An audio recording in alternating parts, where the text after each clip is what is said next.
Pierre-Raymond, vous êtes le président du groupe Europe Écologie Les Verts à la métropole de Lyon. La métropole votait lundi 1er février son document d'orientation budgétaire qui prélude au budget qui sera adopté derrière. Dans ce document, il y avait le vote de la subvention qui est accordée au syndicat des transports en commun. Comment est-ce que vous vous êtes positionné ? Eh bien, nous avons voté favorablement ce document d'orientation budgétaire, mais surtout concernant les transports en commun, la dotation était de plus de 140 millions pour le Citral, une légère baisse par rapport à l'an passé que nous avons regretté, qui est de 3%, mais rien à voir avec ce qu'a fait le Conseil général du Nouveau-Rhône, qui a baissé de plus de 16% lui sa dotation, qui prévoit de la baisser de 16% et de supprimer pas loin de 30% des lignes, alors que nous on est en plein développement. Alors très concrètement, qu'est-ce qu'il faudrait faire par rapport à ces lignes, qu'elles soient du sud du département, du Beaujolais, de la région de Viogneray, qui sont menacées soit de suppression totale, soit de suppression partielle ?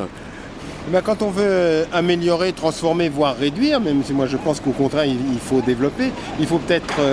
poser les choses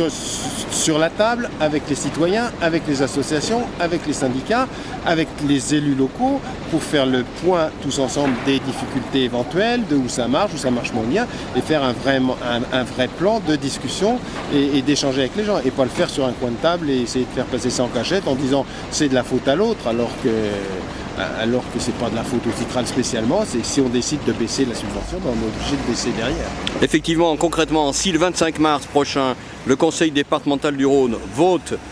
des suppressions ou des modifications importantes de lignes, ce dossier va venir au comité syndical du Citral, et à ce moment-là, que fera le comité syndical ?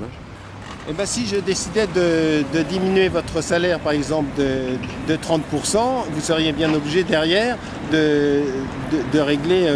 vos dépenses en fonction. Donc le Citral sera obligé de diminuer d'autant, je dirais, sa prestation proposée. Est-ce que, et c'est ma dernière question, est-ce qu'aujourd'hui, il peut y avoir une entente, sans même attendre le 1er janvier 2017 que la région Aura devienne opérationnelle sur les transports interurbains pour toute la région? Est-ce qu'il peut y avoir une entente entre les réseaux de bus de la Loire, de l'Isère, du Rhône? Bien sûr, je veux dire, il n'y a pas de mur de Berlin entre ces trois départements. Donc il y a des gens certainement de bonne volonté, donc des gens qui ont envie d'être efficaces, des gens qui ont envie de servir les citoyens,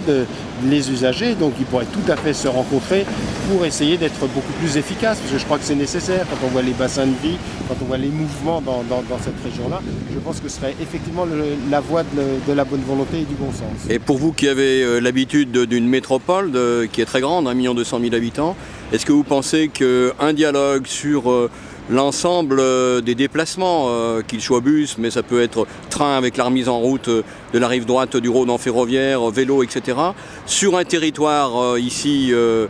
qui comprend 4 communautés de communes, est-ce qu'un dialogue de cette façon-là serait nécessaire? Une espèce de conférence des territoires, par exemple? Mais oui, je pense que c'est tout à fait indispensable. D'abord, parce qu'il y a des tas de gens qui s'y intéressent, au-delà des élus et au-delà des techniciens. Et puis, je pense que c'est la meilleure manière d'avancer, de discuter tous ensemble et de chercher ensemble des solutions, y compris des solutions nouvelles en termes de coordonnées, ce qui va être autopartage, ce qui va être covoiturage, ce qui va être transport en commun, ce qui va être vélo, ce qui va être toute une diversité de possibilités, et pas chacun dans son coin.